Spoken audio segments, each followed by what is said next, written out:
ઉપલેટા પંથકમાં યુવતીને સાપે ડંખ માર્યો છે। એસડીએફની ટીમે રેસ્ક્યુ કર્યું છે। યુવતી પોતાના ઘરે હતી તે સમયે જ સાપે ડંખ માર્યો છે। ગણોદ ગામ અને પોરબંદર હાઈવે પર પાણીના પ્રવાહમાં રેસ્ક્યુ થયું છે। 108 થકી ખાનગી હોસ્પિટલમાં યુવતીને હાલમાં સારવાર આપવામાં આવી રહી છે। તો આ વરસાદમાં જીવજંતુઓ કરડવાનો ડર પણ સતાવી રહ્યો છે, જેમાં એક યુવતીને સાપે ડંખ માર્યો છે। આપ જોઈ રહ્યા છો ભયાનક પરિસ્થિતિ। રેસ્ક્યુ પણ કરવામાં આવી રહ્યું છે।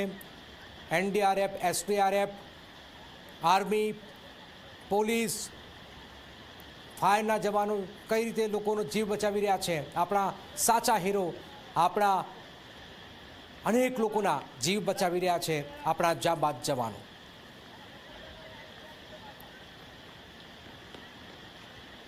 तो आप जोई रह्या छो 108 थकी आ खानगी होस्पिटल में आ युवती लई जवाई थी। सापे डंख मार्यो अने राजकोट जिल्लाना उपलेटानी आ घटना है। एसडीएफनी टीमे आ रेस्क्यू पण कर्यो। तो आप जोई रह्या छो भयानक परिस्थितिनी वच्चे एनडीआरएफना एसडीआरएफना जवानों आप जोई रह्या छो रेस्क्यू कर्युं।